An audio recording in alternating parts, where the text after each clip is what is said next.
So, how many people, by a show of hands, have talked to a grower, and the grower goes, "Oh yeah, I know what you're saying, but I already pour all the groceries to the dirt."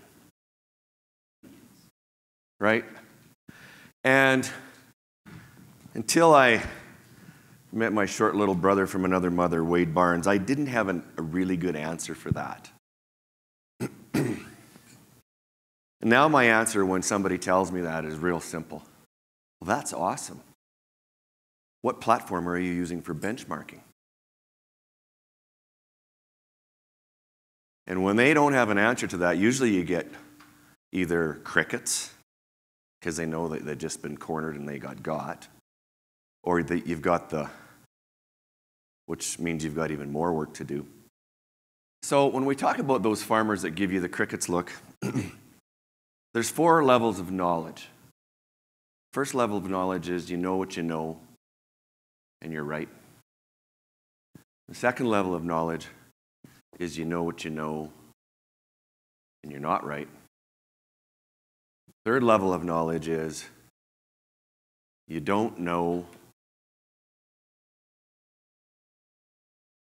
that you don't know. And that's scary. And that's that person who says, "Oh, I do everything. I pour it all to the dirt."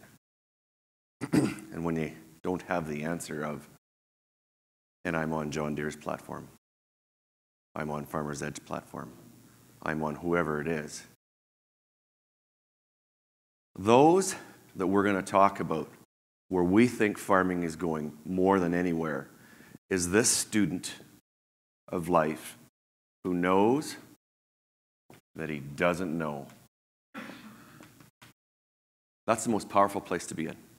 It doesn't get better than being so full of humility and understanding that you don't have all the answers, but you're really curious and you want to get better. And so from this knowledge base from Dan Sullivan through Christian, through to you folks, let's use that as a platform to understand what we're going to talk about today. So when you talk about that farmer says that he's putting all the groceries to the dirt, and he doesn't know what he doesn't know. This is where I take this.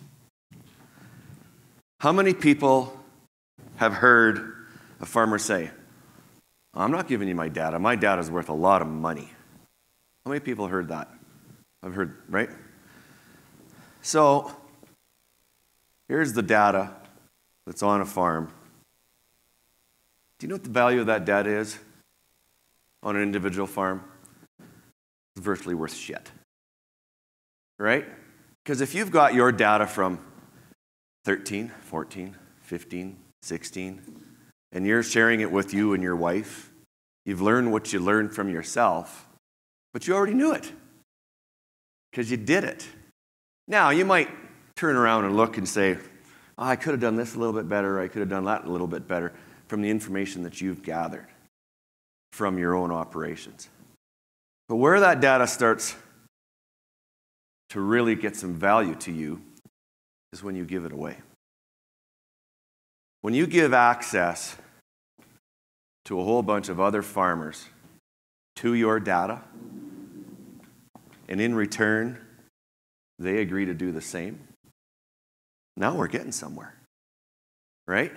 Because not only do you know what you know on your farm, but you're also starting to learn what's happening on some other farms. And this is a real fancy term. It's been around forever. It's just called benchmarking. Benchmarking, in my opinion, is one of the most single powerful tools in agriculture and business anywhere. And that's by measuring how am I doing compared to others, and when I'm not doing as well compared to others, what are they doing in order to make me as good or better than them? And the only way that you can get access is through a platform. Because, how many guys in here right now, just by show of hands, are farmers? Right now? Lots of you, right? Phillips, your farm might record data different than Wall's farm, might record data different than Friesen's farm, right? Like every farm is different. And so you have to have a bunch of geeks in San Francisco or India or somewhere cleaning this data up so that when you're looking at it, it means something to you, right? Now, in case of Farmer's Edge, I'll refer to them a lot because we have a partnership with them, but we're not exclusive to them. What we are exclusive to is to the farmer getting that information and empowering him to make better decisions. I happen to like Farmer's Edge because of how quickly they're going, and kids, size matters.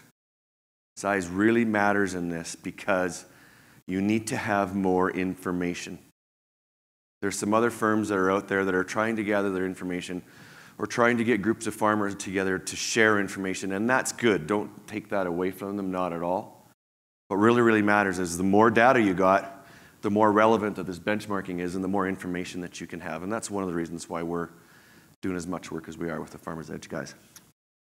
And we don't get paid for it. This is not a paid advertisement. So out of this benchmarking, we start to get some information. For instance, how many people in this room that are farmers have grown a cereal and put about 90 pounds of N down? Like lots. So what if, in this benchmarking process, we started looking at a bunch of fields around your area, and your ag retailer comes up, because we've got some ag retailers in here, your ag retailer comes up to you and says, you know what, you should put a lot more nitrogen down. In the back of your head, you're going, really? I think you're just trying to make more money. But what if, because of this platform that you had access to, you realize that in your area, we get really technical here, that's you, and this is your area. You realize that in your area, there's a bunch of farms that are growing hard red spring wheat. Let's say that that's 50 kilometers. And so now the information that you're getting isn't from somebody who's biased and trying to sell you more product. The information you're getting is from your neighbors. And let's say, like in our area, a lot of guys grow Eli, a lot of guys grow Brandon. And most guys are putting in that 90 pounds of N down. And then sometimes they say, you know what, I got perfect moisture, commodity prices are high, I'm going to really go for this. And so they go to 95 or 100. And then the ag retailer comes up, let's say it's Debbie, and says, this Eli keeps drinking it to 125 pounds of N. You're pretty short here. And then the guy's like, oh, geez, I don't know if I want to do that. That's going to be, well, what is that? That's $15 an acre more right there, right, guys? And then she goes, and I need you to change your variety too, and I'll sell you that variety too. Because Brandon has outperformed Eli in our area by about 5 bushels per acre on a 90 pound to 90 pounds. But Brandon also keeps drinking nitrogen. Curve doesn't level off. It's 160 pounds in our area, right? And that change turns in the 8 to 11 bushels per acre. So now you've got a durum crop. You've got 11 bushels per acre more in your durum crop. Or shall I say, your neighbors have 11 bushels per more in their durum crop. But you didn't know that. You thought your 90 pounds, you were doing all that in a bag of chips. How does that apply to what we're trying to do? Well, we've always said all along, buy global ag, buy a margin insurance product. Our guys are making more money because we would tell them on aggregate, they're spending more money on inputs. In fact, I think it's $14 an acre more, Western Canada wide. If I took out southwestern Saskatchewan, southeastern Alberta, where there's heavy lentil, it'd be closer to 21 bucks an acre.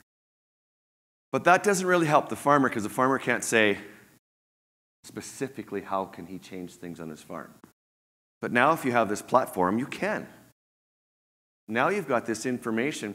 And now what this benchmarking does is it causes a whole lot of problems. The problem is in the farmer's mind and his heart.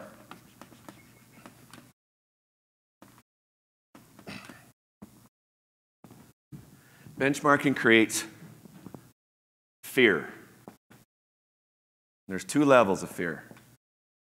First level of fear is the fear of if you don't do it. Okay? If you don't do it, and your neighbor's growing 11 bushels per acre more, in Hebert's area, he was 4th in his canola trials.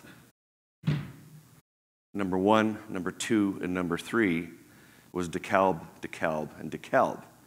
And Hebert's a huge and bigger guy.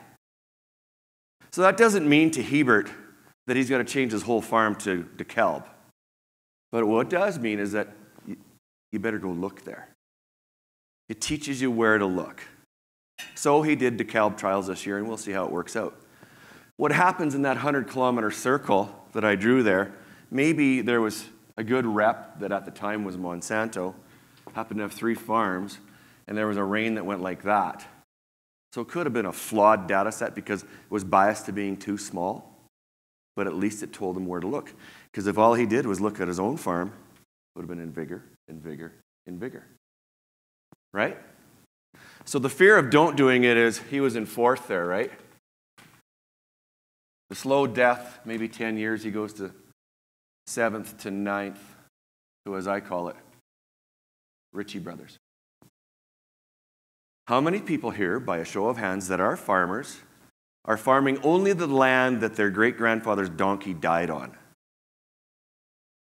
How many people call the land that they took over by the name of the person that they took over? Right? The question that you can ask your farmers is do you want to be naming them or do you want to be named? Because that's what we're getting down to here, guys. If you don't wake up and start learning from other people, then you are going to be that named farm. I, unfortunately, am called the Kosior farm. Somebody farms our farm. We're out. The second fear is the fear of if you do it. And what I mean by the fear of if you do it, and this is where we really come into play, fear of if you do it is that, yeah, I am going to change over to Brandon, I am going to put 160 pounds of N, and I'm going to top dress with some micros because I tissue tested, and I'm going to fungicide it twice. And I'm going to go chips all in. It's like being in Vegas going pot and breaking. And that breaking is a frost. That breaking is that hailstorm. Breaking is I'm too afraid to go all in. Because when I go all in, I have the chance of going, instead of the fat, slow death to becoming that named farm, you become that named farm in 1 year. Because the banker comes in and says, you're out. So along comes this little company called Global Ag Risk Solutions. You notice we haven't talked about insurance hardly at all. And when I'm talking to growers, this is the very little part that I bring up in insurance. And I say, we have a risk transfer product called production cost insurance. And our risk transfer product is not a risk management product, it's a transfer. Every other single product that's out there has a set amount of coverage. And as you start to get closer to it, you're getting out of the money. That's a risk management tool, and it forces behavioral decisions such as, I'm not going to put 160 pounds of N because I've only got this much coverage, and the more that I spend, the narrower my margin is of becoming not profitable. But when you have this risk transfer tool that we have, it completely takes away the fear of number 2. And when you do number 2, it takes away the fear of number 1. So by getting rid of that fear, by unlocking the agronomic potential that's in your brain, because you're no longer afraid, because you have this product, why wouldn't you do it? The analogy that I use is a simple one. I don't know if many of you follow baseball, but home run hitters, they swing really hard, oftentimes. And they oftentimes have a higher strikeout percentage. Global Ag just takes it so there's no strikes.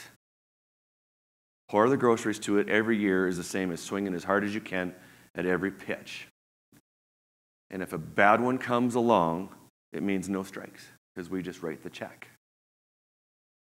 So now we've learned that we need to know more. We've understood that our neighbors are doing some stuff that could help us be better. We've understood that it's scary to go to death slowly, but it's too scary to try it. So we bought a Global Ag product allows us to transfer the risk. Why wouldn't somebody do it now? It's because they're too poor. They've been expanding so quickly that all of their operational profits have gone back into their farm, and the neighbor came up and said, here's another 2,000 acres. So instead of farming perfectly on what you did have, you started to cut back a little bit because you didn't have access to cash, because what money you did have left over went into the new land.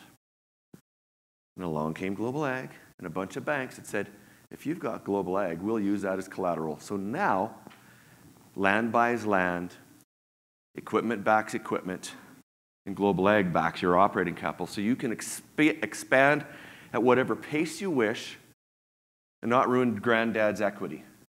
The banks love it. It's a working capital solution. So you go backwards now. You know you got the money. Now you know you don't need to be afraid of going broke in 1 year. So therefore you don't have to go broke over a 10-year period because of what you learned and how you changed it. And it was all because you made the decision to share your data. So when people tell you, and you're talking about, we can put more groceries to the dirt, and they kind of go, man, I'm already doing all I can. Now you're equipped. So I think that's all I got. Any questions?